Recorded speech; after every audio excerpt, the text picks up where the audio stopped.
അനുതാപികളെ സ്വീകരിക്കുന്നവരും ഭാവികളുടെ മാനസാന്തരത്തിന് ആഗ്രഹിക്കുന്നവരുമായ സ്വർഗ്ഗസ്ഥ പിതാവേ, അവിടുത്തെ സന്നിധിയിൽ ബലഹീനരും പാപികളുമായി ഞങ്ങൾ അടുത്തു വരുന്നു. കർത്താവെ, വചനപ്പ് പെരുന്നാള് ഞങ്ങൾ ആഘോഷിക്കുന്നു. വചനപ്പ് പെരുന്നാളിന്റെ വിശുദ്ധിയും ശ്രേഷ്ഠതയും മനസ്സിലാക്കുവാൻ ഞങ്ങൾക്ക് കൃപ നൽകണമേ. പ്രത്യേകിച്ച് നാളെ സമാരംഭിക്കുന്ന കഷ്ടാനുഭവ ആഴ്ചയും ഉയർന്നു പെരുന്നാളിലേക്കുള്ള പ്രവേശനവും ഞങ്ങളുടെ ജീവിതത്തിലെ ഏറ്റവും അനുഗ്രഹപ്രദമായ സന്ദർഭമായി അവിടുന്ന് പരിണമിപ്പിക്കണമേ. ഈ ഇടവകയെയും അതിലെ എല്ലാ സുവിശേഷ പ്രവർത്തനങ്ങളെയും തിരുസന്നിധി ഞങ്ങൾ സമർപ്പിക്കുന്നു. കർത്താവെ, എല്ലാ കാര്യങ്ങളും അവിടുത്തെ ഹിതത്തിനനുസരിച്ച് ഭംഗിയായും വെടിപ്പിലും വിശുദ്ധിയിലും നിർവഹിക്കാൻ അവിടുന്ന് ഞങ്ങൾക്ക് കൃപ നൽകണമേ. ഇന്ന് സമാരംഭിക്കുന്ന പ്രബോധന ശുശ്രൂഷയും ധ്യാനവും ഞങ്ങളുടെ ജീവിതത്തിൽ വലിയ മാറ്റം വരുത്തുവാൻ അവിടുന്ന് ഞങ്ങൾക്ക് ശക്തി നൽകണമേ. കർത്താവെ, ഈ ലോക ജീവിതത്തിന്റെ അർത്ഥം മനസ്സിലാക്കി അവിടുത്തെ നല്ല സാക്ഷികളായി ജീവിക്കാൻ ഞങ്ങളെ ശക്തീകരിക്കണമേ. ഞങ്ങളുടെ എല്ലാ കുടുംബങ്ങളെയും അനുഗ്രഹിക്കണമേ. പ്രത്യേക വിദൂര സ്ഥലങ്ങളിലായിരിക്കുന്ന ഞങ്ങളുടെ സഹോദരങ്ങളെ കൃപയാൽ സംരക്ഷിക്കണമേ. വിശ്വാസികളായി ഞങ്ങൾ വാങ്ങിപ്പോയതിനെ അവിടുന്ന് ആശ്വസിപ്പിക്കണമേ. സ്തുതിയും സ്തോത്രവും ഞങ്ങൾ അങ്ങേക്കും അവിടുത്തെ ഏകനാഥനും പരിശുദ്ധാത്മാവിനെ സമർപ്പിക്കുന്നു, ഇപ്പോഴും എല്ലായ്പ്പോഴും ഇന്നുവന്നേക്കും തന്നെ. ദൈവതിരുനാമത്തിന് മഹത്വമുണ്ടായിരിക്കട്ടെ. ഏറ്റവും ആദരണീയനായ പ്രധാനപ്പെട്ട ഫിലിപ്പച്ചൻ, സ്നേഹമുള്ള മാതാപിതാക്കളെ, സഹോദരീ സഹോദരങ്ങളെ, ഓശാന ഞായറാഴ്ച വൈകിട്ട് കഷ്ടാനുഭവ ആഴ്ചയുടെ തുടക്കമാണ്. തിങ്കളാഴ്ചയുടെ ആരംഭമാണ്.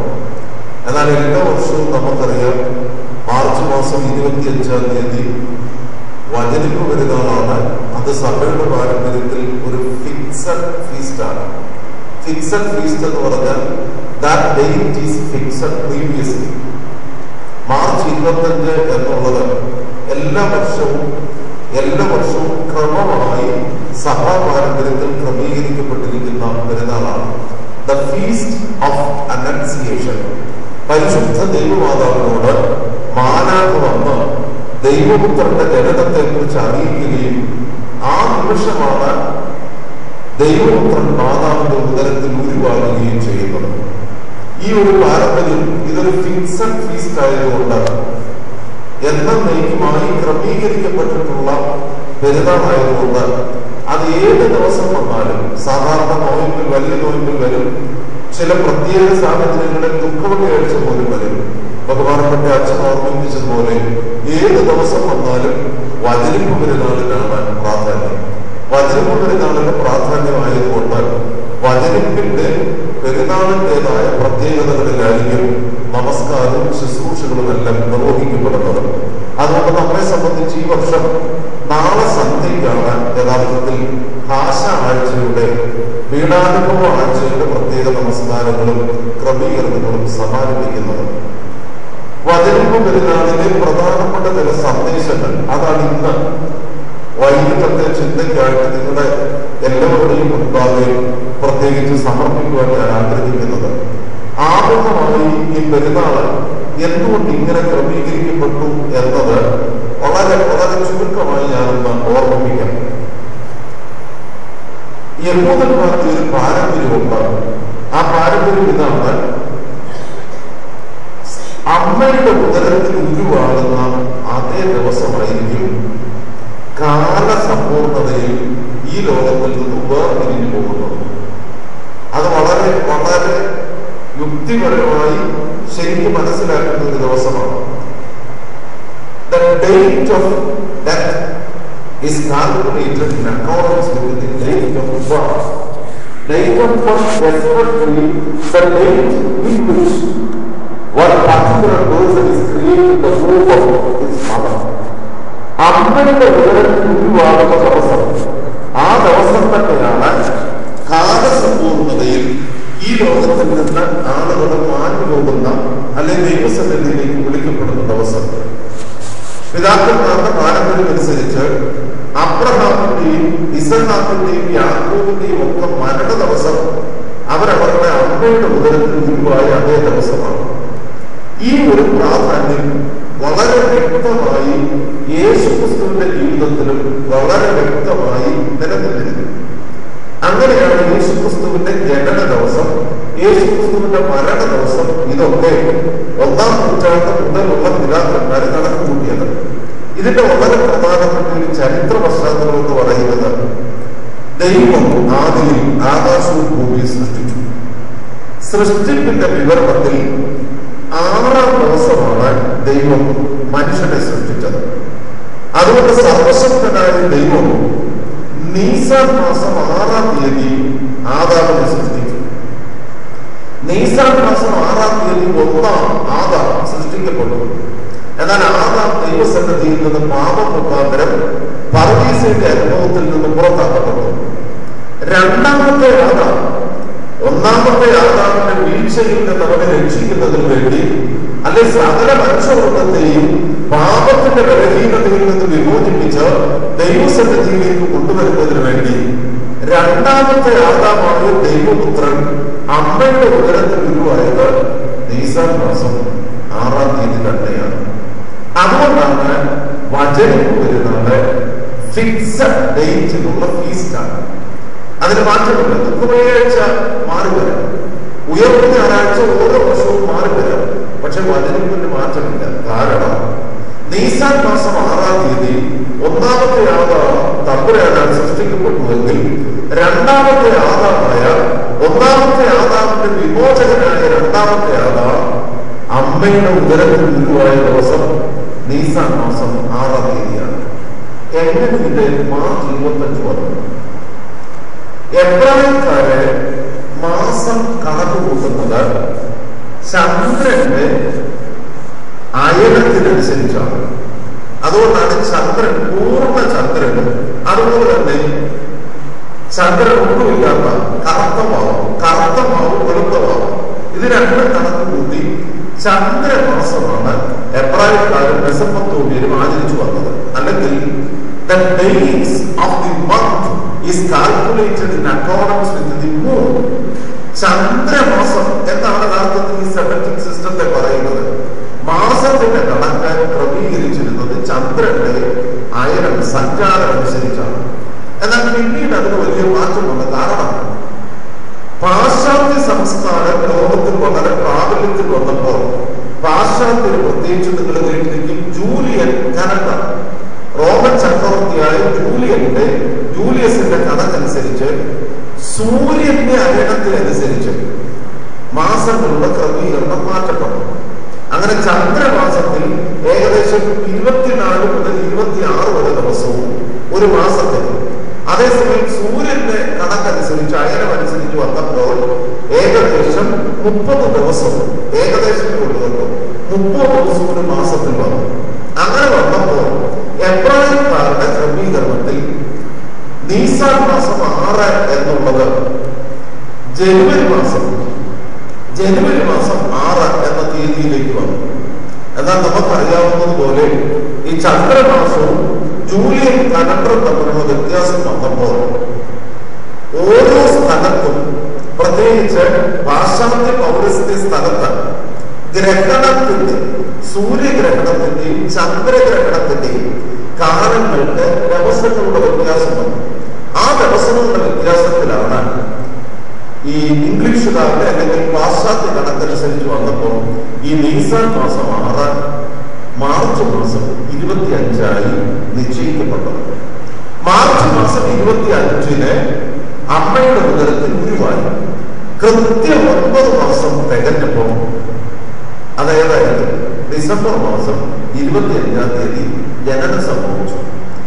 കാലസമ്പൂർണതയിൽ 33-ാമത്തെ വയസ്സിൽ അമ്മയുടെ ഉദരത്തിൽ ഉരുവായ അതേ ദിവസം നീസാൻ മാസം 6-ാം തീയതി കർത്താവ് മരിച്ചു. ഇതാണ് സുറിയാനിക്കാരുടെ കണക്ക്. വെള്ളിയാഴ്ച, വെള്ളിയാഴ്ചത്തെ എല്ലാ കമ്മ്യൂണുകളിലും ഞാൻ പറഞ്ഞത് വളരെ ശക്തമായി വിവരിച്ചിട്ടുണ്ട്. വളരെ വ്യക്തമായി പഠിപ്പിക്കുന്നു. ഈ വെള്ളിയാഴ്ച മേടമാസം 6-ാം തീയതി ആദാം സൃഷ്ടിക്കപ്പെട്ടു. മേടമാസം 6-ാം തീയതി ആദാമിന്റെ രക്ഷയ്ക്ക് വേണ്ടി അവൻ അമ്മ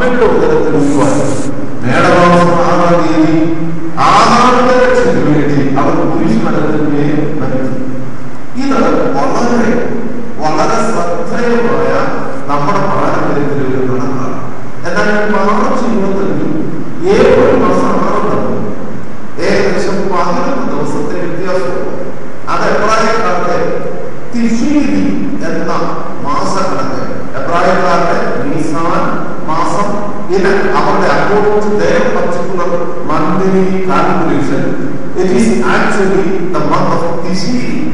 Tishri masam.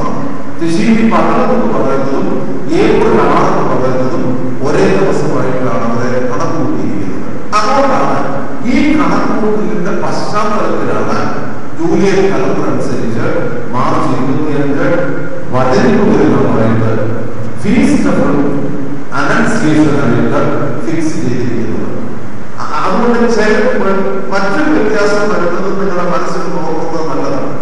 ഇന്ന് നമ്മുടെ അമേരിക്കക്കാരും പോർച്ചുഗീസുകാരും ഒക്കെ അവർ മാർച്ച് 25 അവരെടുത്തിരിക്കുന്നത് ഏപ്രിൽ മാസം 6 അവരെ സംബന്ധിച്ച് ഉയർത്തുന്നതിനാണ് ഭർത്താവിന്റെ മരണവും അതനുസരിച്ച് അവർ ഏപ്രിൽ 6 ക്രമീകരിച്ചിരിക്കുന്നത്. ജനുവരി മാസം 6 അവർ എളുപ്പം പെരുന്നാള് അല്ലെങ്കിൽ ക്രിസ്തുമസ് ആചരിക്കുന്നത്. പാശ്ചാത്യത്തിലും പൗരസ്ത്യനും തമ്മിലുള്ള വ്യത്യാസം പറഞ്ഞിരുന്ന് ഡേറ്റ് എല്ലാം ഫിക്സ് ചെയ്തിട്ടും ഇന്നും പഴയ പാരമ്പര്യം തുടരുന്നവര് അർമീനിയൻ ഓർത്തഡോക്സുകാർ മാത്രമാണ്. ബാക്കി എല്ലാ ഓർത്തഡോക്സ് സഭകളും ഒരു വ്യത്യാസം ആധുനിക കാലഘട്ടത്തിൽ നിലനിൽക്കണ്ട എന്ന് വിചാരിച്ച് മാർച്ച് 25 വചനപ്പ് പെരുന്നാളും ഡിസംബർ 25 എൽദോ പെരുന്നാളും അതിനോട് ചേർന്ന് വരുന്ന കണക്കനുസരിച്ച് ഉയർപ്പ് പെരുന്നാളും ക്രമീകരിച്ചിരിക്കുകയാണ്. വളരെ പ്രധാനപ്പെട്ട ഉയർപ്പ് പെരുന്നാളിന് ശേഷം സഭയുടെ ആരാധന പാരമ്പര്യത്തിൽ ഏറ്റവും പ്രധാനപ്പെട്ട പെരുന്നാളായിട്ടാണ് വചനപ്പ് പെരുന്നാളിനെ പരിശുദ്ധ സഭ ക്രമീകരിച്ചിരിക്കുന്നത്. ആ ഒരു പശ്ചാത്തലത്തിലാണ് ഇന്ന് പ്രത്യേകിച്ച് മാർച്ച് മാസം 24 അവസാന 25-ാം തീയതി തിങ്കളാഴ്ച ഈ വർഷം അങ്ങനെ വന്നിരിക്കുന്നു വചനപ്പ് പെരുന്നാൾ സഭ ആചരിക്കുന്നു. അനുഗ്രഹിക്കപ്പെട്ട ദൈവമക്കളെ, വചനപ്പ് പെരുന്നാളിന്റെ വളരെ പ്രധാനപ്പെട്ട സന്ദേശം പരിശുദ്ധ ദൈവമാതാവിനോട് മാനാണെന്ന് പറയുന്നു. കൃപ പറഞ്ഞവരെ നിനക്ക് സമാധാനം, ദൈവത്തിന്റെ ആത്മാവ് നിന്റെ മേൽ വരും, നീ ഗർഭം ധരിച്ചൊരു മകനെ പ്രസവിക്കും, അവന് ദൈവം നമ്മോടുകൂടെ എന്നർത്ഥമുള്ള ഇമ്മാനുവേൽ എന്ന് വിളിക്കപ്പെടും. ഈ ദിവസത്തിന്റെ ഏറ്റവും കാതലായ ആശയം പരിശുദ്ധ ദൈവമാതാവിന് ലഭിച്ച മാതാപിതാക്കൾ ലഭിച്ച വചനത്തിന്റെ അർത്ഥതലവും അമ്മയുടെ വിശുദ്ധിയും അമ്മ ലോകത്തിന്റെ നന്മയ്ക്ക് വേണ്ടി സ്വയമേവ സമർപ്പിച്ച ദിവസവുമാണ്. ഈ ആശയങ്ങളൊക്കെ കൂടി ക്രോഡീകരിക്കുന്ന രീതി വളരെ ചെറിയൊരു വേദഭാഗം നിങ്ങളുടെ ശ്രദ്ധയിൽ ഞാൻ കൊണ്ടുവരികയാണ്. 45-ാം സങ്കീർത്തനം 10-ാമത്തെ വാക്യം. 45-ാം സങ്കീർത്തനം 10-ാമത്തെ വാക്യം. 45-ാം സങ്കീർത്തനം 10-ാമത്തെ വാക്യം. ഞാൻ പറഞ്ഞ ആമുഖം ചെറുതായിട്ടൊന്ന് മനസ്സിൽ കാണുക, എന്നാൽ അത്ര പ്രധാനപ്പെട്ടതല്ല. എന്നാലും എന്താണ് നമ്മുടെ സഭയുടെ പാരമ്പര്യം എന്നത് ഓർത്തിരിക്കുവാൻ ആ ആമുഖം എന്തുകൊണ്ട് മാർച്ച് 25 ഡിസംബർ 25 എന്ന ചിന്തയൊക്കെ സഭയുടെ പാരമ്പര്യത്തിൽ വന്നു എന്നതിനെ കുറിച്ച് ഓർത്തിരിക്കുക. അതോടൊപ്പം ഈ വചനങ്ങളുടെ ശ്രേഷ്ഠമായ സന്ദേശം അത് വളരെ മനോഹരമായി സമൂഹിച്ചിരിക്കുന്ന ഒരു വേദഭാഗമാണ്. 45-ാം സങ്കീർത്തനം 10-ാമത്തെ വാക്യം ഒന്ന് വായിച്ചു. അല്ലയോ കുമാരി, കേൾക്കുക, നോക്കുക, ചെവിയായില്ല. അത്ര അല്ലയോ കുമാരി, കേൾക്കുക, നോക്കുക, ചെവിയായില്ല. അല്ലയോ കുമാരി എന്നുള്ള പറഞ്ഞാൽ ഞാൻ വിട്ടു. കാരണം ആ വിശദീകരണം ഞാൻ പിന്നീട് പറയാം. പക്ഷെ 3 വാക്കുകൾ അതാണ് വചനത്തിലെ വളരെ മനോഹരമായ സഭയുടെ പാരമ്പര്യത്തിൽ നിറഞ്ഞു നിൽക്കുന്ന ആശയം. കേൾക്കുക, കേൾക്കുക, നോക്കുക, ചെവിയായില്ല. എന്നോട് പറഞ്ഞു കേൾക്കുക, നോക്കുക, ചെവിയായില്ല. ഒന്നുകൂടെ ശരി പറയുന്നത് കേൾക്കുക, നോക്കുക, ചെവിയായില്ല.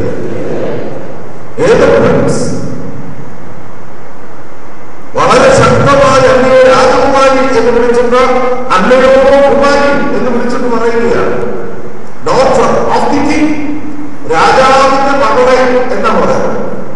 അല്ലയോ രാജാവിന്റെ മകളെ എന്നിട്ട് പറഞ്ഞു എന്നെ അടുക്കണം, കേൾക്കണം. എങ്ങനെ ഇംഗ്ലീഷിൽ കേൾക്കുക എന്ന് പറയുന്നത് അല്ലേ? അത് ശ്രദ്ധിക്കുക. കേൾക്കുക എന്നാ പറയുന്നത്. ഹിയർ അല്ലെ? നോക്കുക, ലുക്ക് ഓർ സീ, ചെവിചാരിക്കുക. ചെവിചാരിക്കുക അത് സാധാരണ പിള്ളേർക്ക് മനസ്സിൽ വരാത്ത ഒരു വാക്ക്. അവിടെ ലിസൺ എന്നാണ്. Hear, see and listen. O the daughter of the king, hear, see and listen. അല്ലയോ കുമാരി, വാക്കിന് അതിനെ വിഷമിച്ചൊന്നിരിക്കുന്നു. നമ്മൾ മുമ്പ് കെട്ടിപ്പിടിച്ചൊക്കെ ഒന്നോട് പറഞ്ഞ് കേൾക്കുക, നോക്കുക, ചെവിചാരിക്കുക. നിന്നോ മഹിമയുടെ രാജകുമാരി, ഹല്ലേലൂയ. പറഞ്ഞേ, ഈ പാട്ട് കേട്ടുള്ളൂ. ഞാൻ ഇപ്പൊ ചൊല്ലി പാട്ട് കേട്ടുള്ളൂ. എന്നാ എന്നോട് എന്ന് പറഞ്ഞേ, നിന്നു പറ മഹിമയോടെ രാജകുമാരി. എന്നോട് പറഞ്ഞേ, നിന്നു മഹിമയോടെ രാജകുമാരി. ഈ അത് പാടുണ്ട്, നിന്നു മഹിമയോടെ രാജകുമാരി. പറ, നിന്നു മഹിമയോടെ രാജകുമാരി, ഹല്ലേലൂയ. ചൊല്ലി, നിന്നു രാജകുമാരി, ഹല്ലേലൂയ. ഇനി നമ്മൾ ഇന്ന് പറയാൻ പോകുന്ന വാക്യം ചേർക്കുക. കേൾക്കുക, കേൾക്കുക, നോക്കുക, ചെവിചാരിക്കുക. അതാണ് രണ്ടാമത്തെ ലൈൻ, പാട്ടിന്റെ രണ്ടാമത്തെ ലൈൻ. ഇടയ്ക്ക് പാട്ടാണ് ഒന്നുകൂടെ. നിന്നു മഹിമയോടെ രാജകുമാരി, ഹല്ലേലൂയ. കേൾക്കുക, നോക്കുക, ചെവിചാരിക്കുക. ഒന്നുകൂടെ ചൊല്ലിക്കുക. നിന്നു മഹിമയോടെ രാജകുമാരി, ഹല്ലേലൂയ. കേൾക്കുക, നോക്കുക, കേൾക്കുക,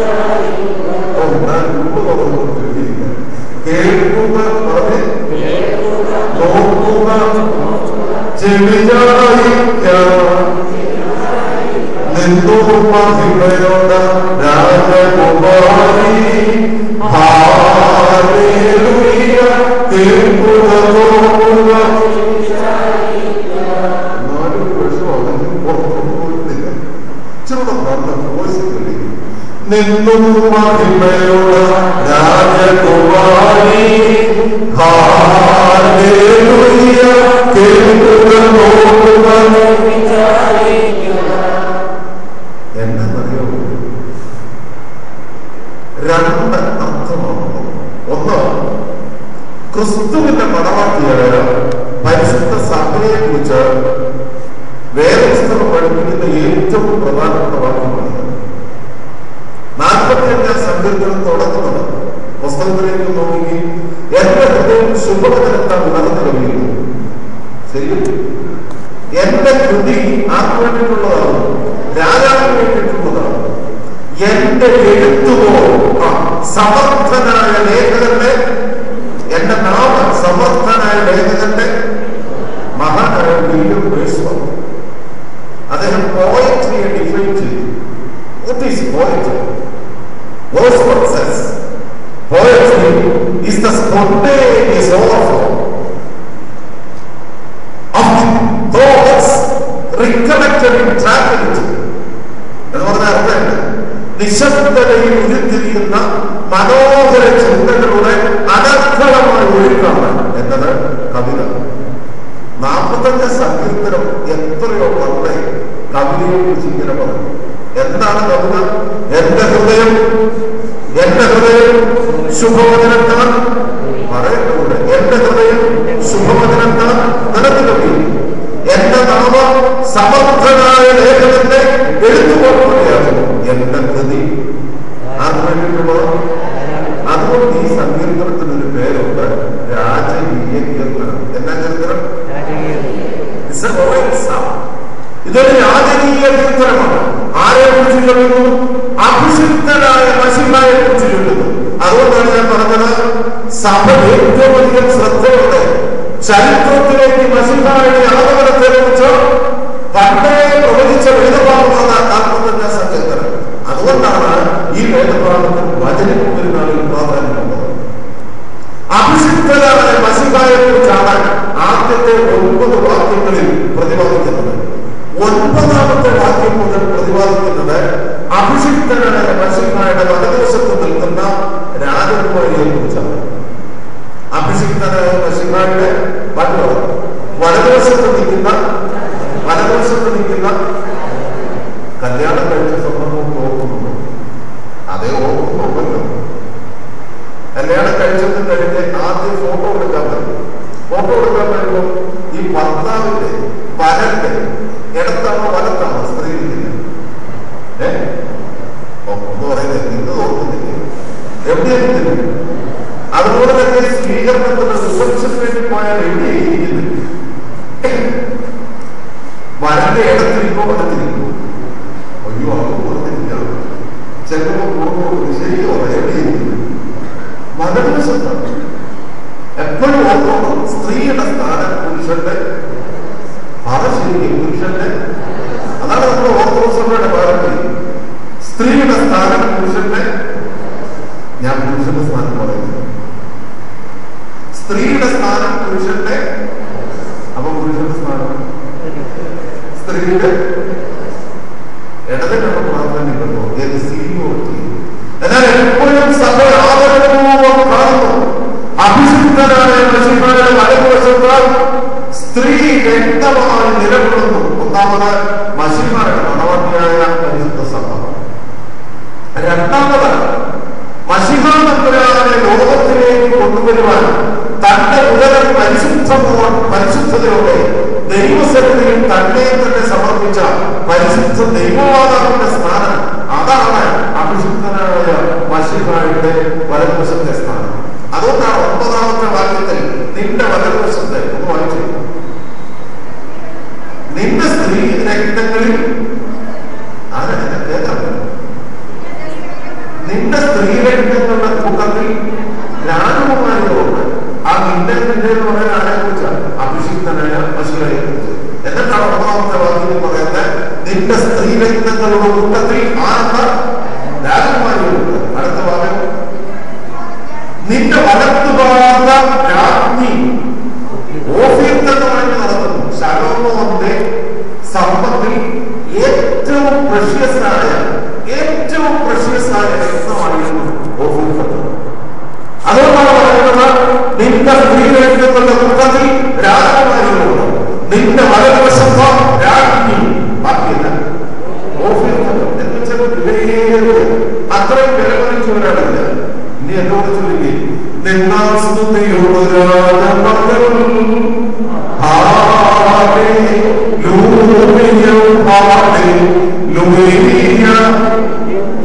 നിൻവലമായി രാജഭാമിനിയും മനസ്സിലായി. നിന്നാണ്, അതൊരു പഴയ നിന്നാണ്. എന്താ നിന്നാലിന്റെ അർത്ഥം? അവൾ നിന്നു, അവൾ നിന്നു. അതാണ് എന്നത് നിന്ന. ആരാ? നിന്നാ സ്തുതിയോടു മഹത്വത്തോടെ അവൾ നിന്നു. ആർ നിന്നു? രാജകുമാരി നിന്റെ വലതുവശത്ത് നിന്നു. അതാരാണ്? രണ്ടർത്ഥം. ഒന്ന് മശീഹയുടെ മണവാട്ടിയായ പരിശുദ്ധ സഭ. രണ്ടാമത്തെ അർത്ഥം മശീഹയുടെ മാതാവായ പരിശുദ്ധ ദൈവമാണ്. ഈ രണ്ടർത്ഥത്തിലും പിതാക്കന്മാരെ 48 സങ്കീർത്തനം 9-10 വാക്യങ്ങൾ ഉപയോഗിക്കും. ഞാൻ ആദ്യം പഠിപ്പിച്ച പാട്ട് ഓർക്കുന്നുണ്ടോ? എന്നാ ഇതേ വാക്യം മറ്റൊരു തരത്തിൽ പാടുന്നതാണ്. അതെപ്പോ പാടുന്നത് അറിയോ? നിന്നു മഹിമയാരാജകുമാരി ഹല്ലേലൂയ കേൾക്കുക നോക്കുവാൻ. എപ്പോ ചെല്ലുന്നറിയോ? എപ്പോ ചെല്ലുന്നത്? എന്തൊരു ഗതികേടാന്നറിയോ? പെൺകുട്ടികളെ മാമോദീസ മുമ്പ് ചൊല്ലുന്നതാണ്. മാമോദീസ മുമ്പിൽ കൊണ്ടോ മക്കളെ? നമ്മൾ തന്നെ മാമോദീസ മുമ്പിൽ നോക്കുന്നുണ്ടോ? പെൺകുഞ്ഞുങ്ങളെ മാമോദീസ മുമ്പോ? അതാണ് സഭയുടെ അർത്ഥം. ഈ പൈതൽ പരിശുദ്ധ സഭയുടെ അംഗമായി തീരുകയാണ്. ആ കുഞ്ഞിനോട്, സഭയിലേക്ക് ചേർക്കപ്പെട്ട പൈതലിനോട് സഭ പറയുന്ന വാക്കാണ് കേൾക്കുക. പറഞ്ഞു കേൾക്കുക, കേൾക്കുക, നോക്കുക. ചാടി പറയുക. കേൾക്കുക എന്ന് പറഞ്ഞ് കേൾക്കുക, നോക്കുക, ചെവിയായി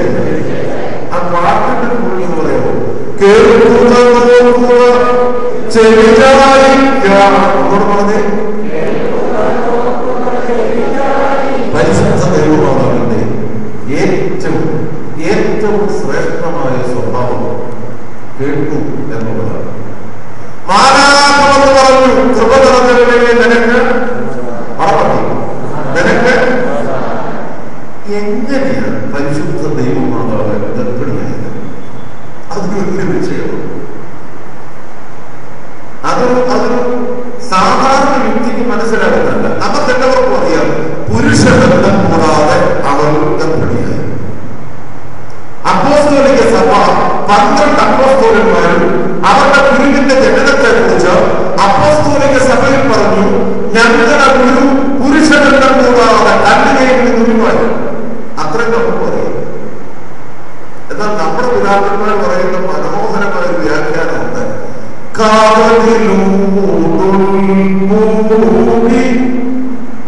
കേട്ടിട്ടില്ല? എന്തോ പറയുന്നവരെ പാട്ട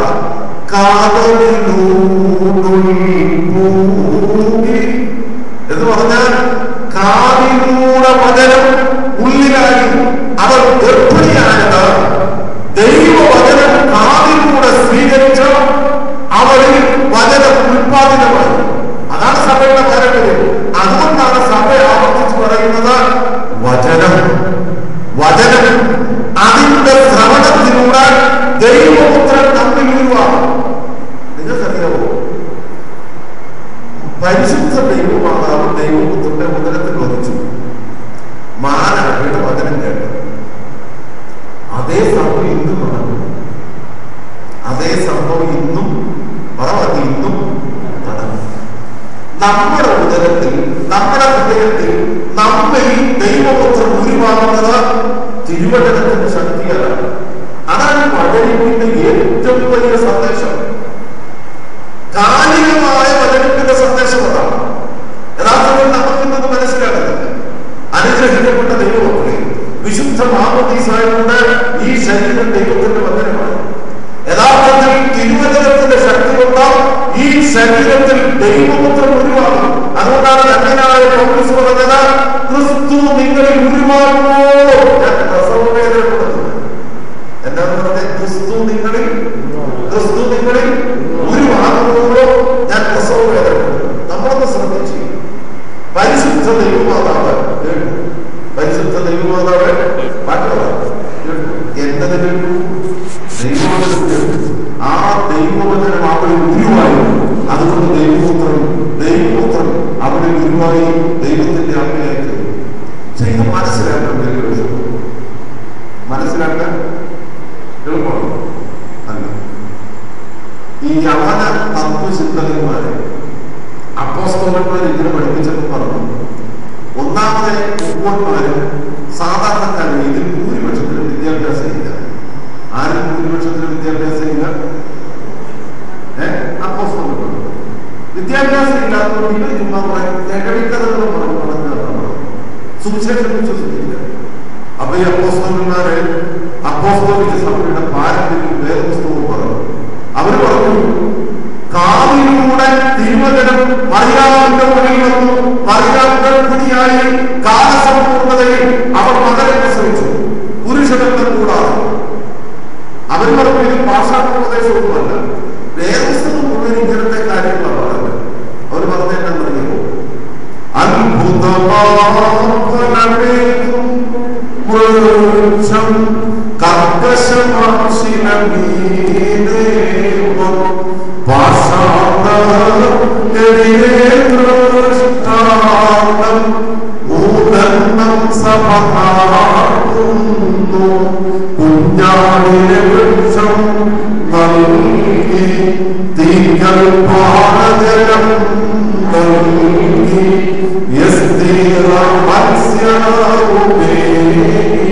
അവസാനം ഭയങ്കര കന്യാക്ഷേപകരെ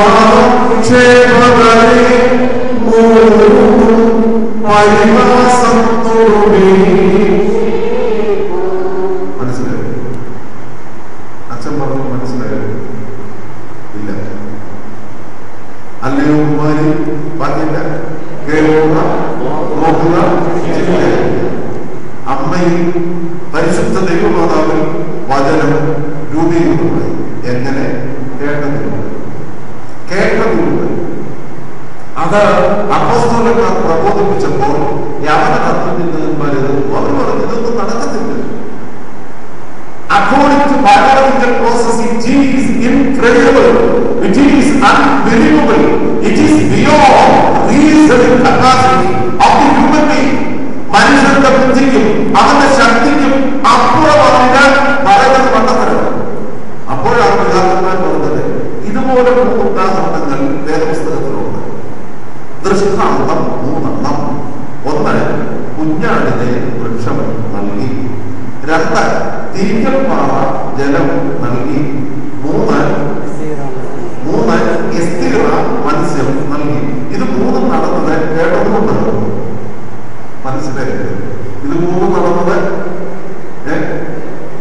എന്നാ? ഒന്നാമത്തേത്, തമ്പുരാനോട് സർവശക്തനായ ദൈവം അബ്രഹാമിനോട് പറഞ്ഞു, നിന്റെ ഏകജാതനെ നീ എനിക്ക് ബലികഴിക്കണം. യാതൊരു ചാഞ്ചല്യവും വിശ്വാസ ജീവിതത്തിൽ ഇല്ലാത്ത യഹോവയുടെ ദൈവമെന്ന് പൂർണ്ണ ബോധ്യമുള്ള പിതാവായ അബ്രഹാം നന്ദിനെ വേണ്ടിനെ പുത്രനായ ഇസഹാക്കിനെ കൂട്ടിക്കൊണ്ട് മോറിയാവിലെ ഉത്തരസംഘത്തിൽ ചെന്നു ബലിപീഠം ഉണ്ടാക്കി. പുത്രനായ ഇസഹാക്കിനെ ബലിപീഠത്തിൽ പിടിച്ചു നടത്തി അവനെ വെട്ടുന്നതിന് വേണ്ടി വാളോങ്ങി. അപ്പോഴാണ് അവനൊരു ശബ്ദം, ബാക്കി ശബ്ദം കണ്ടം, ശബ്ദം ശരിക്കുമാണ് ശബ്ദം എന്നതല്ല. അബ്രഹാമേ ബാലന്റെ മേൽ അവൻ തിരിഞ്ഞു നോക്കിയപ്പോ കൊമ്പ് കാറ്റിൽ ഉടക്കിയിട്ട് ഒരാട്ടുകൊട്ട് ഒരു മുൾമരത്തിന്റെ തൂക്കിക്കിടക്കുന്നു. നിങ്ങൾക്കറിയോ, ഓറിയാമലയുടെ മുകളിൽ ഉണക്കമരത്തെ ആട് വാഴിച്ചു കിടക്കുന്നത് എങ്ങനെ നടക്കും? തെങ്ങിൽ തേങ്ങ കായ്ക്കും. ലാവൻ മാവൻ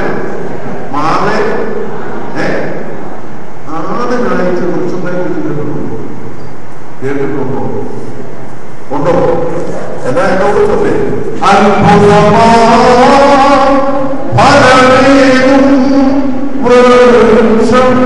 മനസ്സിലായോ? ഈ വൃക്ഷത്തിന്റെ പ്രത്യേകത ഇതുവരെ ചരിത്രത്തിൽ ഉണ്ടായിട്ടില്ലാത്ത ഫലം ഈ വൃക്ഷത്തെ ഉണ്ടാകും. എന്തുകൊണ്ടാണ്? തമ്പുരാന്റെ വചനത്തിന്റെ ശക്തിയാണ്. തമ്പുരാന്റെ വചനത്തിന്റെ ശക്തി ഉറച്ച മരത്തിന്റെ കുഞ്ഞാട് കാഴ്ച നടക്കുന്നു. രണ്ടാമത്തേത്, ഇസ്രായേലിന്റെ അടിമത്തത്തിൽ നിന്ന് ദൈവത്തിന്റെ പ്രവാചകനായ മോശെ ഇസ്രായേൽ മക്കളെ വിളിച്ചു. മരുഭൂമിയിലൂടെയുള്ള പ്രയാണത്തിൽ മരുഭൂമിയിൽ ശക്തമായ ചൂടിന്റെ നടുക്ക് ഒരു തുള്ളി വെള്ളം പോലും കിട്ടുന്നില്ല. ജനമെല്ലാം കൂടെ കൊടുക്കുന്നു വെള്ളത്തിന് വേണ്ടി. അപ്പോൾ യഹോവയാദൈവം മോശയോട് അരുൾ ചെയ്തു. എന്താണ് അരുൾ ചെയ്തത്? നീ ആ കാണുന്ന തീക്കൽപ്പാറയ്ക്ക് നിന്റെ കയ്യിലിരിക്കുന്ന വടികൊണ്ട് അടിക്കണം. വടികൊണ്ട് തീക്കൽപ്പാറയെ അടിക്കുമ്പോൾ എന്നാ പറഞ്ഞു? വെള്ളം കൊണ്ടു. നമുക്കറിയാം അച്ഛനെല്ലാം സാധ്യതകളോ. നീ കുറെ കിഴക്കോട്ട് മാറി യാത്ര ചെയ്യുമ്പോൾ അവിടെ ചെല്ലുമ്പോൾ അരിവിലാണ് എന്ന് പറഞ്ഞാൽ അതിനൊരു സാധ്യതയുണ്ട്.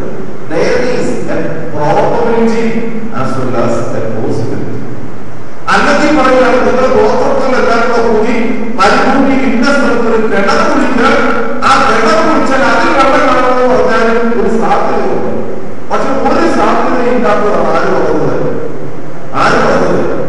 പക്ഷേ ആ പറഞ്ഞത് ആര് കേട്ടു? അതുകൊണ്ട് പാറക്കെട്ട് വടികൊണ്ടടിച്ചു. കുറെ പാറ കൂടി എല്ലാം കൊണ്ടു വെള്ളം കൊണ്ടു. അതാണ് കുഞ്ഞാടിനെ വൃക്ഷം നൽകി.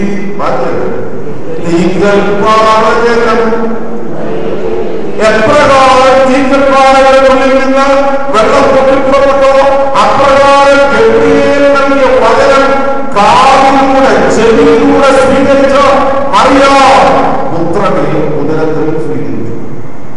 എപ്രകാരം ഉടക്കത്തിൽ കുഞ്ഞാട് കാണിച്ചോ അപ്രകാരം കണ്ണിയുടെ ഉദരത്തിൽ വചനിപ്പ് മുഖാന്തരം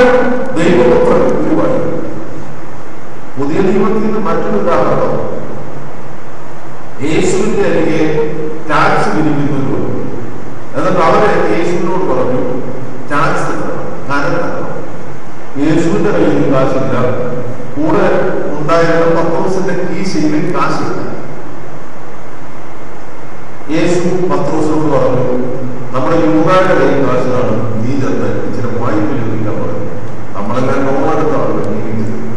അങ്ങനെയാണ് യേശു പറഞ്ഞത്. അങ്ങനെയാണോ? ആണോ? അതിനാണ് ഒരു സാധ്യതയുള്ളൂ.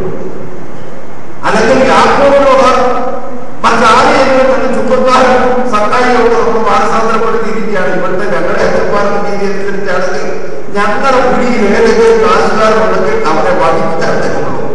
ഇതൊന്നും കർത്താവ് പത്രോസിനോട് പറഞ്ഞില്ല. കർത്താവ് പത്രോസിനോട് പറഞ്ഞത്, നീ കടലിലേക്ക് ചെന്ന് ചൂണ്ടലിട്ട് ഒരു മത്സ്യത്തെ പിടിക്കണം, വാ പുലർന്നു നോക്കണം. അതിനകത്ത് എനിക്ക് നിനക്ക് വേണ്ടിയിട്ടുള്ള ശത്രുദ്രവണങ്ങളുണ്ട്. സഹോദരങ്ങളെ, സോള് പഠിക്കുന്ന പിള്ളേർക്കറിയാം, ഒരിക്കലും ഈ വായിക്കാത്ത എന്തെങ്കിലും ഇങ്ങോട്ടൊരു മത്സ്യത്തിന് ജീവിക്കാനും ഒക്കത്തില്ല. കാരണം അതിന്റെ ഒരു ലൈഫ് പ്രോസസ് അനുസരിച്ച് വെള്ളം വായു എടുത്ത് ചെവിലയിലൂടെ പുറത്തേക്ക് പോകുമ്പോഴാണ് അതിന്റെ ഓക്സിജൻ കിട്ടുന്നത്. അങ്ങനെയാണ് ജീവിക്കുന്നത്. അതുകൊണ്ടാണ് ഒരു സാധനം വായു എടുത്തുകൊണ്ട് ഒരു മത്സ്യത്തിന് ജീവിക്കാൻ പറ്റില്ല. പക്ഷേ ഈ മത്സ്യത്തിന്റെ വായു എന്നാ ഉണ്ടാകുന്നു? കുറവാണ്. എപ്രകാരം മത്സ്യത്തിന്റെ വായിൽ നിന്ന് എസ്തീറ കിട്ടിയോ അപ്രകാരമാണ് മറിയാമിനോട് മാലാഖയോട് പറഞ്ഞു, മാലാഖയുടെ വചനം മറിയാമിൽ ജഡധാരണം ചെയ്തു. കുഞ്ഞാടിന്റെ വൃക്ഷം നൽകി, എന്റെ കൂടെ ചൊല്ലുകി, കുഞ്ഞാടിന്റെ വൃക്ഷം നൽകി,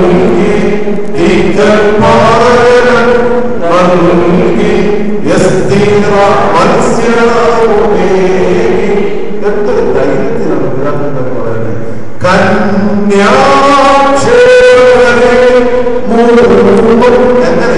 എങ്ങനെ പരിഹാസത്തോടെ അനുഗ്രഹിക്കപ്പെട്ട ദൈവമക്കളെ, അഭിഷിക്തനായ മനുഷ്യന്മാരുടെ വലതുവശത്ത് നിന്ന രാജപുത്രൻ ദൈവവചനം സ്വീകരിച്ചു. അതാണ് വചനത്തിന്റെ അടിസ്ഥാനം. എന്റെയും നിങ്ങളുടെ ജീവിതത്തിൽ നമുക്ക് ആവശ്യമാണ് തിരുവചനം നമ്മൾ ഉരുവാക്കണം. അതാണ് മനുഷ്യാവതാരം. മനുഷ്യാവതാരം എന്ന് പറയുന്നത് ഒരു ചരിത്രത്തിന്റെ ഒരു കാലഘട്ടത്തിൽ നടന്ന ഒരു സംഭവമല്ല. ഇന്നും മനുഷ്യാവതാരം നിർവഹിക്കപ്പെടുകയാണ്. എന്റെയും നിങ്ങളുടെയും ഹൃദയത്തിൽ ദൈവവചനം മുഖാന്തരം ദൈവപുത്രൻ ഉരുവാകുകയാണ്. വചനം പെരുന്നാളിന്റെ സത്യവും സാങ്കത്യവും അതാണ്. പരിശുദ്ധ ദൈവമാതാണ്. അമ്മ ഗബ്രിയേലിൽ നിന്ന് വചനം സ്വീകരിച്ചു. അതുകൊണ്ടാണ് വർഷവർഷാന്തരങ്ങൾക്ക് മുൻപ് ദാവീദിനെ ജനിച്ച ഈ മനോഹര കീർത്തനത്തിൽ ഈ രാജകുമാരിയെ കുറിച്ച് സവിശേഷ സന്ദർഭത്തിൽ അവരുടെ സ്വഭാവത്തിന്റെ മനോഹാരിതയായി വെളിപ്പെടുത്തിയിരിക്കുന്നു. അന്വയകുമാരി പതിയെന്ന് കേൾക്കുക. അന്വയകുമാരി. അടുത്ത വാക്ക് അല്പം കൂടെ ഭയങ്കര നോക്കുക. പിന്നെ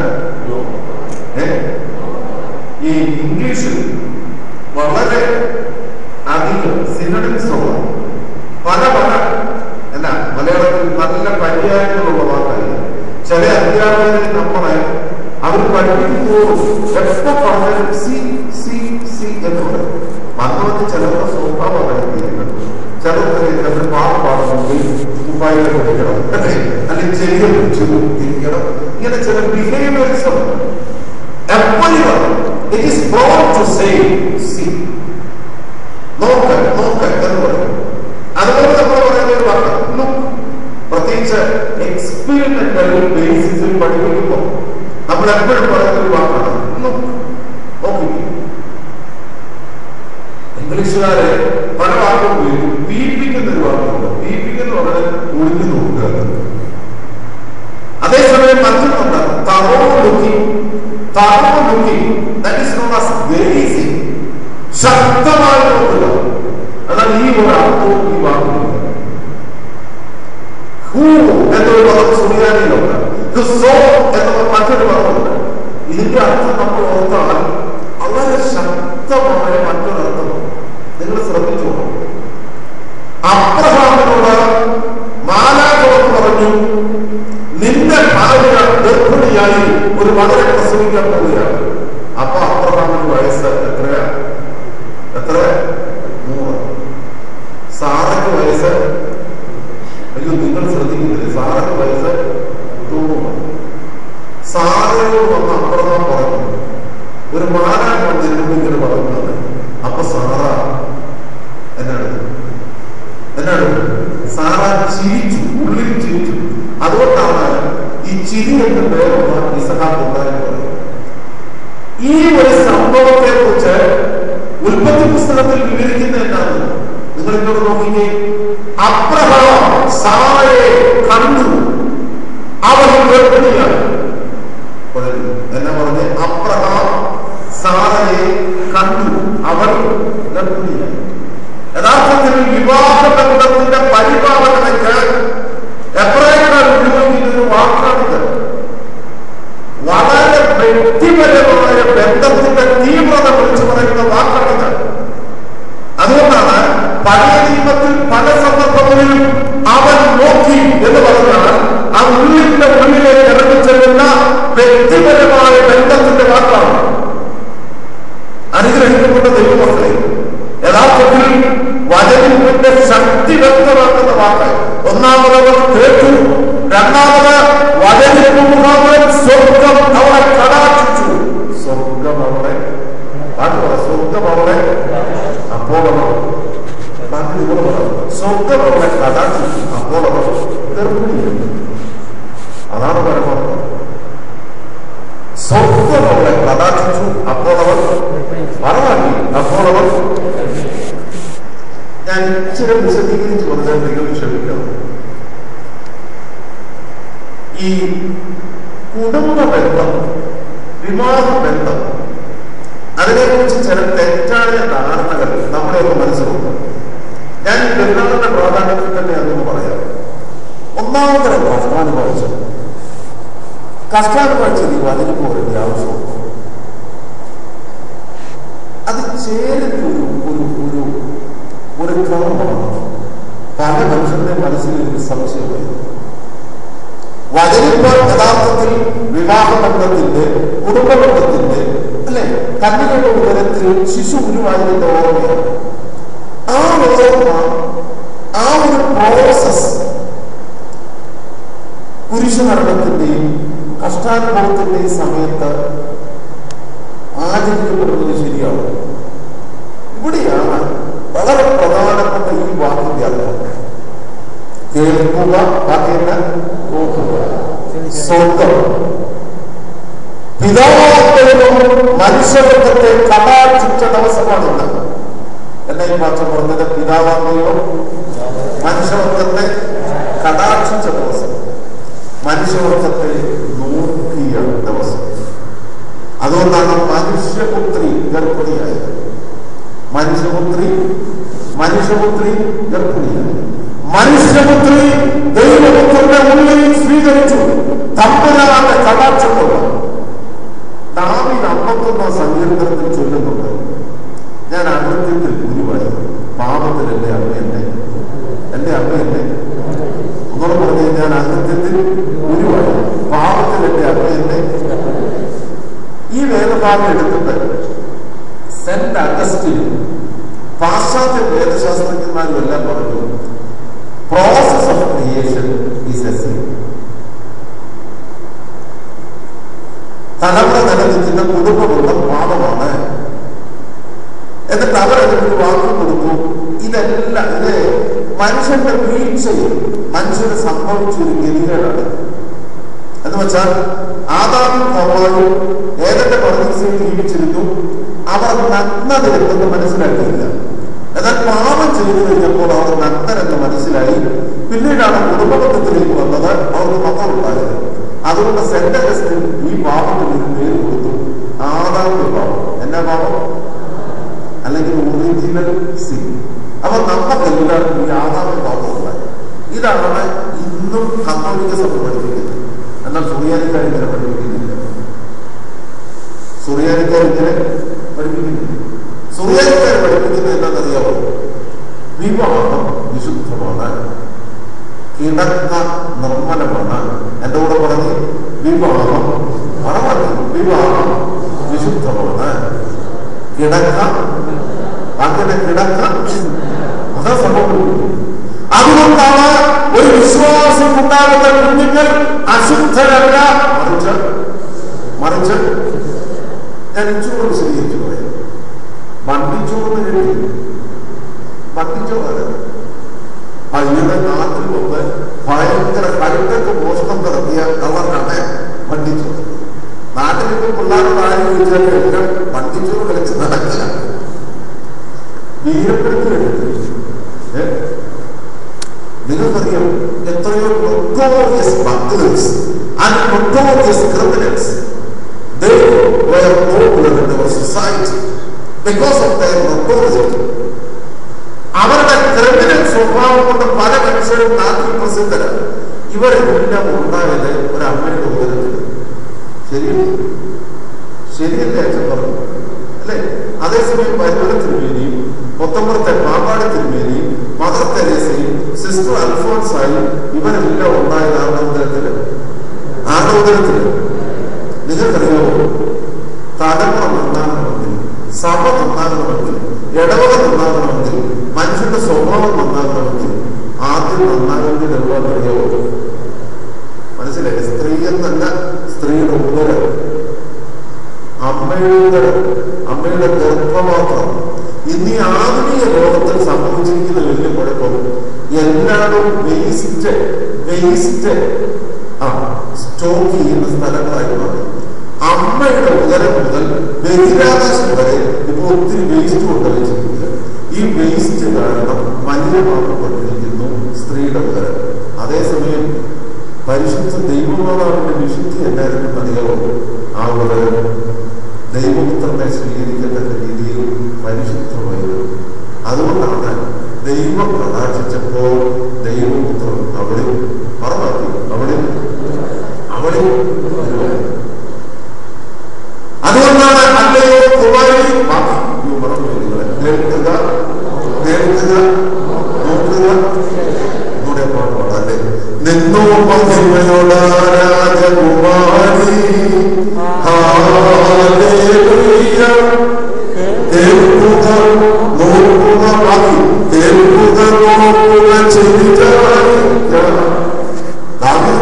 ഞാൻ അകൃത്യത്തിൽ പാപത്തിലെടുത്ത അമ്മയെ നിങ്ങൾക്കറിയാവോ? ദാവീദ് ഇങ്ങനെ പറയുന്നതിനൊരു കാരണം ഇന്നത്തെ വേദഭാഗം, ഇന്നത്തെ പ്രവചനങ്ങളൊക്കെ ശ്രദ്ധിക്കണം. ഇന്നത്തെ വേദഭാഗത്തിൽ പ്രത്യേകിച്ച് ഓശാന പെരുന്നാളിന്റെ പ്രവചനങ്ങളിൽ ഊശാന എന്ന് ആവർത്തിച്ച് ചൊല്ലുന്നതിന് മുമ്പ് പിതാവായ യാക്കോബ് ഈ ദിവസത്തെ മുൻകൂട്ടി പ്രവചിച്ചു. എന്താ? നിന്റെ കഴുതയെ മുന്തിരി വള്ളിനെയും നിന്റെ കഴുതക്കുട്ടിയെ അല്ലെ മുന്തിരി ചരടിനെയും എത്തിക്കുമെന്ന പിതാവായ യാക്കോബിനെ കുറിച്ച് പ്രവചിച്ചിരുന്നു. ആരെ കുറിച്ച്? യഹൂദയെ കുറിച്ച്. ഉൽപ്പത്തി പുസ്തകം 49-ാം അധ്യായത്തിൽ യാക്കോബിന്റെ 12 മക്കളെ വിളിച്ചു നിർത്തി. അതാണ് ഇന്ന് പഴയ നിയമം വായിച്ചത്. ശ്രദ്ധിച്ചു വായിക്കും. ഇന്ന് പഴയ നിയമം വായിച്ചതിന് ഒറ്റ വാക്യം പറയാം. എന്തിനാ നമ്മുടെ പള്ളികൾ? നിങ്ങൾക്കറിയാമോ? നമ്മുടെ ആരാധന അർത്ഥവത്താവുന്നത് നമ്മുടെ ആരാധനയുടെ ഓരോ ക്രമങ്ങളും ശ്രദ്ധിക്കണം. 49-ാം അധ്യായത്തിൽ പിതാവായ യാക്കോബ് മക്കളെ എല്ലാ അരികെ വിളിച്ച് അനുഗ്രഹിക്കുക. ആദ്യ രൂപേനെ വിളിച്ചു. എന്നിട്ട് രൂപേനെ ആദ്യജാതനാണ്, മൂത്തപുത്രനാണ്. അനുഗ്രഹിക്കുന്നതിന് പകരം രൂപേന്റെ മുഖത്ത് നോക്കി പറഞ്ഞൊരു വാക്കുണ്ട്, വെള്ളം പോലെ തുളുമ്പുന്നവനെ നീ ശ്രേഷ്ഠനാകില്ല. വെള്ളം പോലെ തുളുമ്പുന്നവനെ നീ ശ്രേഷ്ഠനാകത്തില്ല. ശാപവാക്കുകളിൽ യാക്കോബ് തുടങ്ങി. എന്നിട്ട് യഹൂദയുടെ ക്രമം വന്നപ്പോൾ യഹൂദയെ കുറിച്ച് യാക്കോബ് പറഞ്ഞ എന്താണോ?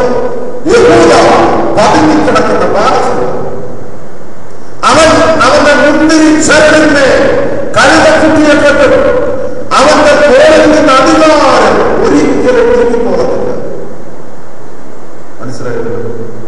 കാരണം പിതാവായ യാക്കോബ് അന്നേ പ്രവചിച്ചു, ഇസ്രായേലിന്റെ വീണ്ടെടുപ്പിന് വേണ്ടി ഉണ്ടാക്കുവാൻ പോകുന്ന, അവതരിക്കുവാൻ പോകുന്ന പശുക്ക ത്യാഗം ചെയ്യുന്നത് ഏത് ഗോത്രത്തിലായിരിക്കും? യഹൂദ ഗോത്രത്തിൽ. അതുകൊണ്ടാണ് പറയുന്നത് യഹൂദ പതുങ്ങിക്കിടക്കുന്ന ബാലസിംഹം. നിങ്ങളൊന്ന് ശ്രദ്ധിച്ചോളെ, ശ്രദ്ധ മാറിപ്പോയി ചിലപ്പോൾ മനസ്സിലാകുന്നത്. യഹൂദ പതുങ്ങിക്കിടക്കുന്ന ബാലസിംഹം അവന്റെ തോളിൽ നിന്ന് അധികാരം മാറത്തില്ല. യഥാർത്ഥത്തിൽ മശീഹയുടെ വരവിനെ കുറിച്ചും മഹത്തരമായ പ്രവേശനത്തെ കുറിച്ചും ഒക്കെ പിതാവായ യാക്കോബ് അന്നേ പ്രവചിച്ചു. അതേസമയം ചരിത്രത്തിലെ ഭയങ്കര ദാരുണമായ ഒരു സംഭവം ഉണ്ടായി. ശരിക്കും കേട്ടോ, യഹൂദയ്ക്ക് ഒരു മകൻ, ആ മകനെ കല്യാണം കഴിപ്പിച്ചു. മകന്റെ പേര് നിങ്ങൾക്ക് അറിയത്തില്ല, വേദപുസ്തകം അത്ര ശരിയായിട്ട് പറയുന്നില്ല, ആവർത്തിച്ച് പറയുന്നില്ല. പക്ഷേ പുതിയ നിയമത്തിലും പഴയ നിയമത്തിലും മകന്റെ ഭാര്യയെ കുറിച്ച് പറയുന്നുണ്ട്. പേരറിയാമോ? താമാർ എന്ന് പറഞ്ഞ് താമാർ.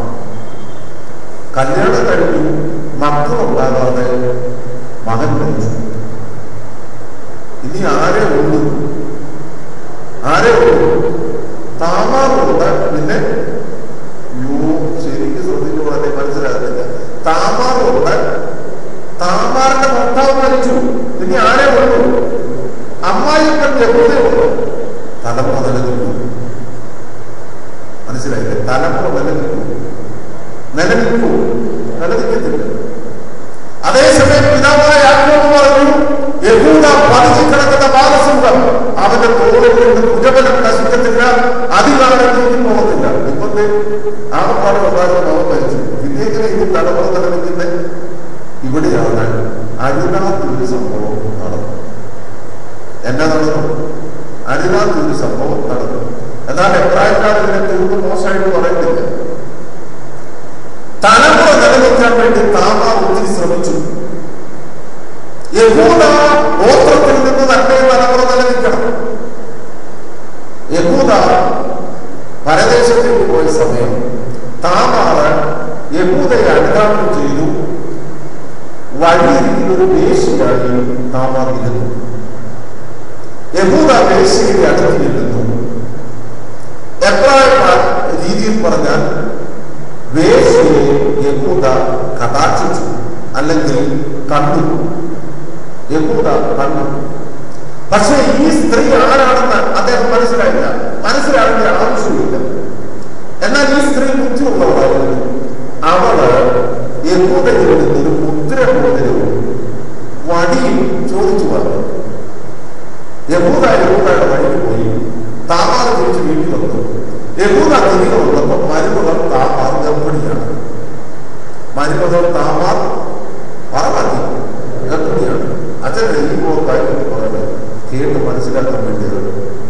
മരുമകൾ താമാർ ഗർഭിണിയാണ്. യഹൂദയ്ക്ക് കോപം. യഹൂദയെ താമാറിന്റെ പരസംഗം ചെയ്ത സ്ത്രീയായിട്ടാണ് മനസ്സിലാക്കിയത്. യഹൂദന്മാരുടെ പാരമ്പര്യം അനുസരിച്ച് പാളയത്തിന് പുറത്തു കൊണ്ടുപോയി കർത്തവ്യം കൊല്ലണം. അപ്പം താമാർ പറഞ്ഞു, അവിടെ നിന്നോട് ദോഷം ചെയ്യരുത്. ഒരു കാര്യം മനസ്സിലാക്കണം, എന്റെ ഉയരത്തിൽ ഉരുവായിരിക്കുന്ന കുഞ്ഞിന്റെ ഉടമസ്ഥനാണെന്ന് മനസ്സിലാക്കണം എന്ന് പറഞ്ഞ് താമാർ ആ മുദ്രമോതിരെ കാണിച്ചു. പിന്നെ നമ്മുടെ യഹൂദി ഒന്നും വെട്ടിയില്ല. അങ്ങനെയാണ് തലമുറ നിലനിന്നത്. അതുകൊണ്ടാണ് എല്ലാ കല്യാണത്തിലും എല്ലാ സമൂഹത്തിലും ഒക്കെ ആരെക്കുറിച്ച് പറയുന്നുണ്ട്. താമാറിനെ കുറിച്ച് പറയുന്നുണ്ട്. 3 സുവിശേഷകന്മാരും വംശാവലിയെ കുറിച്ച് പറയുമ്പോൾ താമാറിനെ കുറിച്ച് പറയുന്നുണ്ട്. കാരണം താമാറാണ് യഹൂദ തലമുറ നിലനിർത്തിയത്. പക്ഷെ ഒരു പ്രശ്നമുണ്ട്. ഈ താമാറിനെ കുറിച്ച് എബ്രായക്കാരുടെ ചരിത്രത്തിൽ വളരെ പ്രധാനപ്പെട്ട ഒരു വിഷയം പറയുന്നുണ്ട്. എന്താണെന്നറിയാവോ? യഹൂദയും താമാറും തമ്മിലുള്ള ബന്ധം യഥാർത്ഥത്തിൽ ഭാര്യയും ഭർത്താവും തമ്മിലുള്ള ബന്ധമല്ലായിരുന്നു. യഥാർത്ഥത്തിൽ താമാർ ഉരുവായ നിമിഷം പാപത്തിന്റെയും ബലഹീനതയുടെയും നിമിഷമാണ്. അതുകൊണ്ടാണ് ബത്ശേബയെ സ്വന്തം ഭാര്യയാക്കി പാപത്തിൽ അടിമപ്പെട്ടു പോയ ദാവീദ് തന്റെ പാപത്തെ ഓർത്ത് പ്രാർത്ഥിച്ചപ്പോൾ ഇങ്ങനെ വിളിച്ചു പറഞ്ഞു, എനിക്കൊരു അമ്മയുണ്ട്, ഞങ്ങളുടെ കുടുംബത്തിലൊരു അമ്മയുണ്ട്. ആരാ? യഹൂദയുടെ തലമുറ നിലനിർത്തിയ താമാർ എന്ന അമ്മ. ആ അമ്മയെ കുറിച്ച് യഹൂദ ഗോത്രത്തിന്റെ പാരമ്പര്യമാണ് ദാവീദ് വിളിച്ചു പറഞ്ഞത്. ഞാൻ അകൃത്യത്തിൽ പാപത്തിൽ എന്റെ അമ്മ എന്നെ സഹോദരങ്ങളെ, ഈ വചനിപ്പ് ദിവസം നാം ഓർക്കേണ്ട ഏറ്റവും പ്രധാനപ്പെട്ട രണ്ടാമത്തെ ചിന്ത ഇതാണ്. നമ്മൾ നമ്മുടെ കുഞ്ഞുങ്ങൾ നന്നാകണമെങ്കിൽ, നമ്മുടെ തലമുറ നന്നാകണമെങ്കിൽ, സഭയ്ക്ക് അഭിവൃദ്ധി ഉണ്ടാകണമെങ്കിൽ നിങ്ങൾ ഓർക്കണം, ഏറ്റവും പ്രധാനപ്പെട്ട നിമിഷമാണ് ദ ടൈം ഓഫ് ക്രിയേഷൻ. വചനിപ്പിന്റെ സമയം, വചനിപ്പിന്റെ സമയം, ദ ടൈം ഓഫ് ക്രിയേഷൻ. നിങ്ങൾ ഓർക്കണം, ഒരു കൊച്ചു നന്നാകുന്നത്, അല്ലെങ്കിൽ ഒരു പെൺകൊച്ചിന്റെ സ്വഭാവം നന്നാകുന്നത്, ഒരു മനുഷ്യന്റെ സ്വഭാവം നിർണ്ണയിക്കുന്ന നിമിഷം എപ്പോഴാണ്? എല്ലാവരും പറയും അത് പഠിക്കുന്ന സ്കൂളിനെ ആശ്രയിച്ചിരിക്കും, പള്ളിയിലെ അച്ഛനെ ആശ്രയിച്ചിരിക്കും, വീട്ടുകാരുടെ സ്വഭാവം അനുസരിച്ചിരിക്കും. ഇതൊക്കെ ശരിയാണ്, സിമ്പിൾ വേ. പക്ഷേ ഒരു മനുഷ്യന്റെ സ്വഭാവത്തിന്റെ 94% നിശ്ചയിക്കപ്പെടുന്നത് എപ്പോഴാണെന്നറിയാമോ? At the time of creation. എപ്പോഴാ? അറ്റ് ദി ടൈം ഓഫ്, പറഞ്ഞ് at the time of creation. അതുകൊണ്ടാണ് ഈ ദിവസത്തിന്റെ ആശയം സഭയെ സംബന്ധിച്ച് വളരെ പ്രധാനപ്പെട്ടതാണ്. അല്ലയോ കുമാരി, ബാക്കി തന്നെ അല്ലയോ കുമാരി, കേൾക്കുക, നോക്കുക. അവസാനത്തെ ഒരു വാക്കോട് പറയട്ടെ, അവിടെയാണ് പരിശുദ്ധ ദൈവമാതാവിന്റെ ഏറ്റവും വലിയ ശ്രേഷ്ഠത. ഒന്നാമത് ഞാൻ പറഞ്ഞു കേട്ടു, രണ്ടാമത് ഞാൻ പറഞ്ഞു കണ്ടു, മൂന്നാമത് പറയാൻ പോകുന്നത് ചെവി അയച്ചു. എന്നെ ഈ ചെവി അയച്ചു എന്ന് പറഞ്ഞാൽ അർത്ഥം, ഇതൊരു പഴയ മലയാള പ്രയോഗം. ചെവി അയച്ചു എന്ന് പറഞ്ഞാൽ അർത്ഥമില്ല. പ്രവചന പുസ്തകത്തിലെല്ലാം വിളിച്ചു പറയുന്ന ഒരു വാക്കുണ്ട്, ചെവിയുള്ളവൻ, ചെവിയുള്ളവൻ. അതുകൂടെ ചെവിയുള്ളവൻ, പിന്നെ ചെവിയുള്ളവൻ കേൾക്കാതെ കാണുക. ചെവിയുള്ളവൻ കേൾക്കട്ടെ എന്ന് പറഞ്ഞാൽ അർത്ഥമില്ല. എല്ലാവർക്കും ചെവിയുണ്ട്, പക്ഷേ ഭൂരിപക്ഷം പേരും കേൾക്കുന്നില്ല. ചെവിയായില്ല എന്ന് പറഞ്ഞാൽ അതിന്റെ പ്രയോഗത്തിന്റെ അർത്ഥം എന്നാണോ? അനുസരിക്കുക എന്നാണ്. അല്ലയോ കുമാരി, കേൾക്കുക, അതല്ല, നോക്കുക, ഇതല്ല, ചെവിയായി. അതാണ് മറിയാം ചെയ്ത ഏറ്റവും വലിയ കാര്യം. മാലാഖ പറഞ്ഞു, കൃപകടനോടെ നിനക്ക് സമാധാനം, ദൈവത്തിന്റെ ആത്മാവ് നിന്റെ മേൽ വരും, നീ ഗർഭം ധരിച്ചൊരു മകനെ പ്രസവിക്കും, അവൻ ദൈവം നമ്മോടുകൂടെ അർത്ഥമുള്ള ഇമ്മാനുവേൽ പുറപ്പെടുക്കപ്പെടും. ഉടനെ മാതാവ് പറഞ്ഞ, മറിയ പറഞ്ഞ മറുപടി ഉണ്ട്, ഇതാ ഞാൻ കർത്താവിന്റെ ദാസൻ. ബാക്കിയുണ്ട്, നിന്റെ ഇഷ്ടം പോലെ. നിങ്ങൾ ഈ meaning of the name Mary ഗൂഗിളിൽ അടിച്ചു കൊടുക്കണം. അതിനകത്ത് കിട്ടുന്നൊക്കെ ഒത്തിരി അർത്ഥങ്ങളുണ്ട്. വില്ലേജ് ഗേൾ എന്നൊക്കെ അർത്ഥങ്ങളുണ്ട്. എന്നാൽ അറമായ ഭാഷയിലും സുറിയാനി ഭാഷയിലും മറിയ എന്നാണ്. മറിയാമെന്നോ മേനിന്നോ ഒന്നുമല്ല, മറിയ. ഈ പെസഹ ഇതെല്ലാം അറമായ പ്രയോഗം. മറിയ എന്ന് പറഞ്ഞാൽ മനോഹരമായ അർത്ഥമുണ്ട്. മൊറിയോ മീൻസ് കർത്താവ്.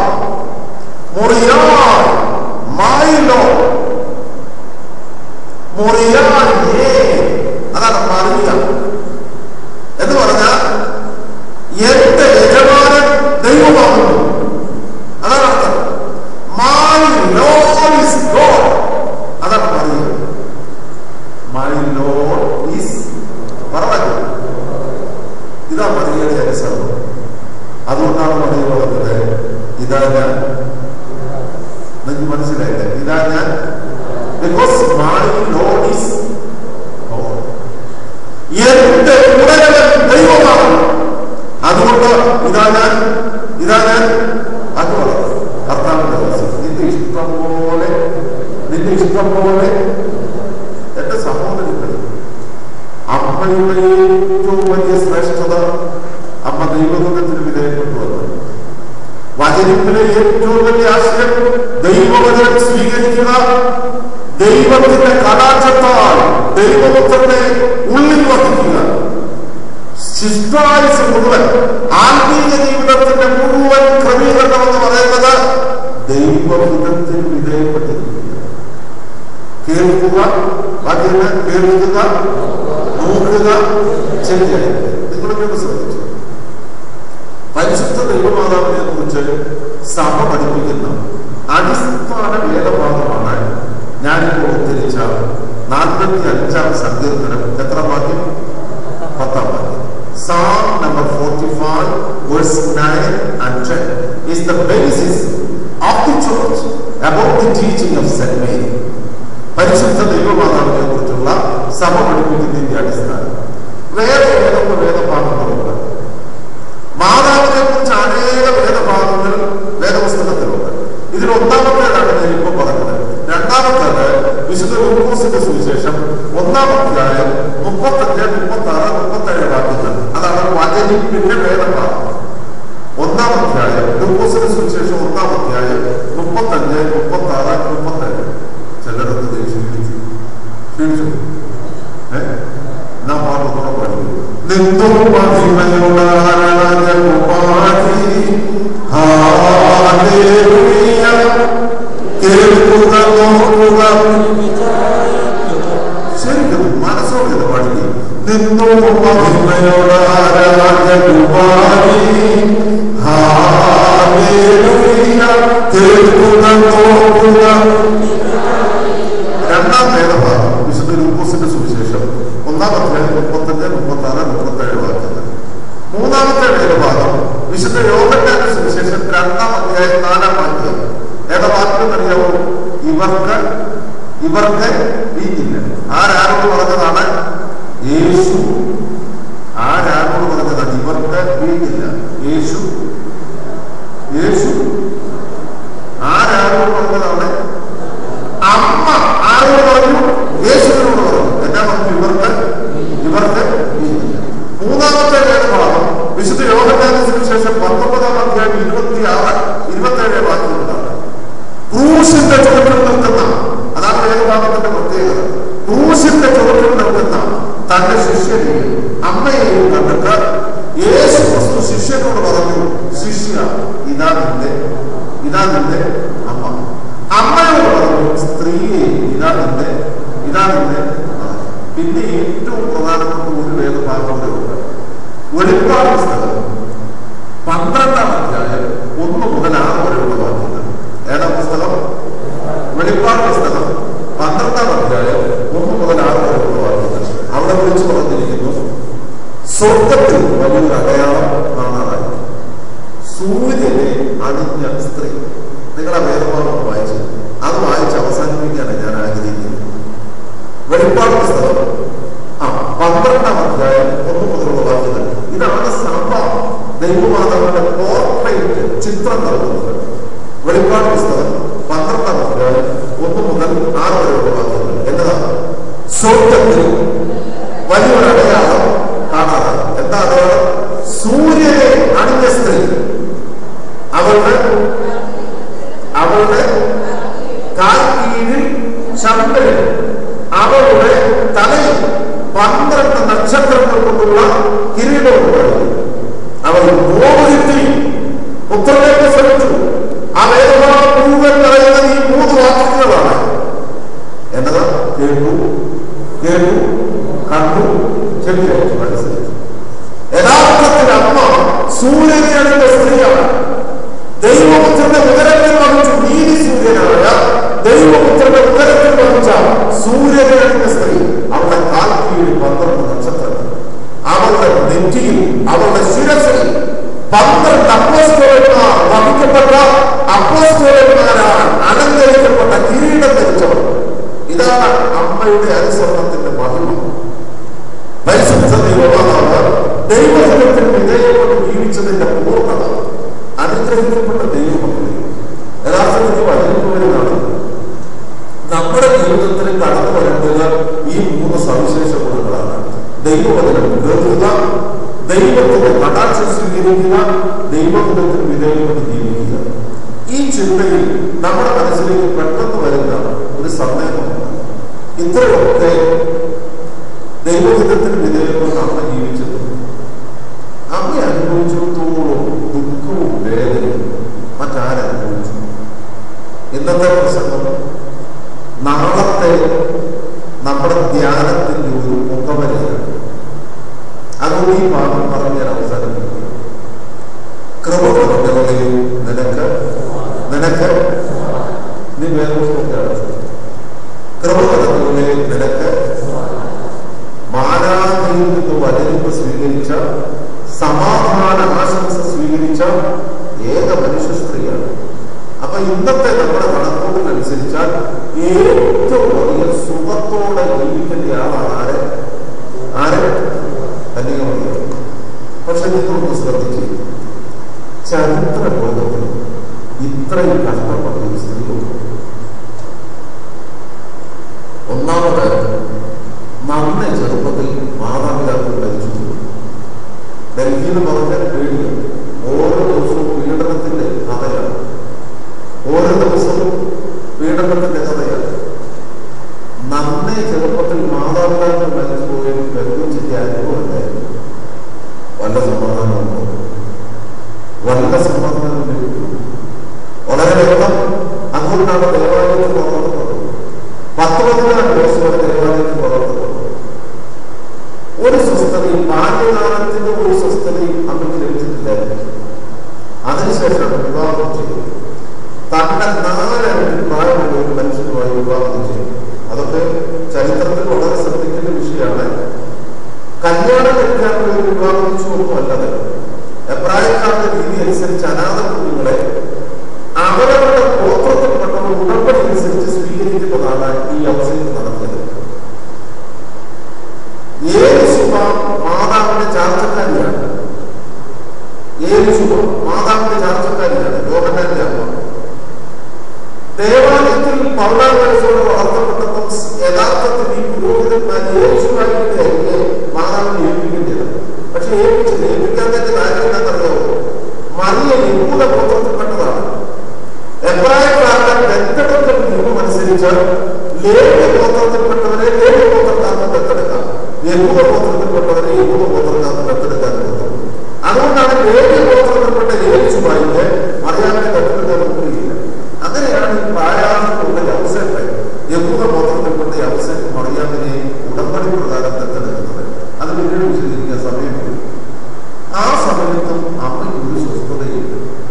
കാര്യം വിവാഹം നിശ്ചയ സമയത്താണ്, ഉടമ്പടിയുടെ സമയത്താണ് പരസംഗം മൂലം ഗർഭിണി എന്ന് അറിയപ്പെടുന്ന രീതിയിലായിരുന്നു വചനപ്പ് നടക്കുന്നത്. എന്തൊരു അസ്വസ്ഥതയാണ്. പക്ഷേ യൗസേപ്പ് നീതിമാനായതുകൊണ്ട് മറിയെ ഉപേക്ഷിച്ചില്ല. ഇനി അതിനുശേഷം നിങ്ങൾ നോക്കി, നമ്മുടെ ഇന്നത്തെ രീതിയൊക്കെ അനുസരിച്ച് ഒരു സ്ത്രീ, പ്രത്യേകിച്ചൊരു സ്ത്രീ കഠിന പ്രസവത്തിൽ ഒരുങ്ങുന്ന സമയം, ഫസ്റ്റ് പ്രഗ്നൻസിയുടെ ടൈം, എന്തൊരു കരുതലായിരിക്കും എല്ലാവരും. ഭർത്താവിന്റെ സ്നേഹം, മാതാപിതാക്കളുടെ സ്നേഹം, ഇതൊക്കെ കിട്ടേണ്ട സമയമാണ്. നാട്ടിലാണെങ്കിൽ കോയമ്പത്തൂർ ആരോഗ്യശാലയിൽ ഉണ്ടെങ്കിൽ പക്ഷെ ഈ പാവമാണ് മറിയാം ഒരു പരിചയപ്പെട്ടു. എന്തൊരു പാരഡോക്സിക്കൽ ഈവന്റാണ്, എന്തൊരു ഐറണിക്കൽ ഇൻസിഡന്റ് ആണ്. നിങ്ങളൊന്ന് ശ്രദ്ധിച്ചു. ഗർഭിണിയാണ് ഈ സ്ത്രീ. യഹൂദ്യയിലെ ഓരോ വീടിന്റെ ഭവനത്തിലൂടെ ഓരോ പാതകളിലൂടെ നടക്കുകയാണ്. സ്ഥലം അന്വേഷിച്ചു, കടുത്ത പ്രസവത്തിന് സ്ഥലം അന്വേഷിച്ചു. എന്തൊരു ദുരിതം, എന്തൊരു ദുരിതം. ഒന്നുകൂടെ വാക്ക് പറഞ്ഞു, കൃപ നിറഞ്ഞവളെ, കൃപ നിറഞ്ഞവളെ. അവസാനം കല്ലട ഒരു ശിശുവിനെ പ്രസവിച്ചു. കുഞ്ഞിനെ പ്രസവിച്ചതിന് ശേഷം അല്പം പരിചരണം ലഭിക്കുന്നതാണ് സാധാരണ. അതുപോലും കിട്ടിയില്ല. ചോര കുഞ്ഞിനെ എടുത്തോണ്ട് മിശ്രന്റെ കൂടി. നിങ്ങൾക്കറിയാമോ, മനുഷ്യകുലത്തിൽ ഒരു സ്ത്രീയും ഇത്ര അനുഭവിച്ചു. അവസാനം കാലോ കയ്യോ വളരുന്നത് ഒരമ്മ നോക്കിയിരിക്കുന്ന സമയം 33-ാമത്തെ വയസ്സിൽ പച്ചമാംസം പിച്ചി ചെയ്യുന്നത് ഈ അമ്മ പറഞ്ഞു. യെരൂശലേം പുത്രന്മാരെ, നിങ്ങൾ എന്തിന് എന്നെ ചൊല്ലി അവരെ ചൊല്ലി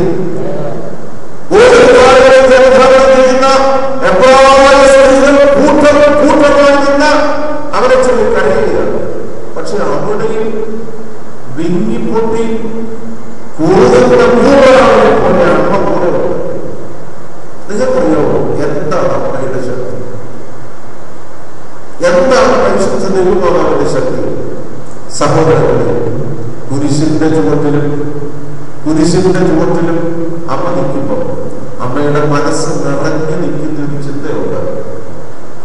ഞാൻ നിൽക്കുന്നത് സാക്ഷാൽ ദൈവപുത്രന്റെ സന്നദ്ധിയിലാണ്. ഈ അമ്മയ്ക്ക് ഈ പുത്രൻ ആരാണെന്ന്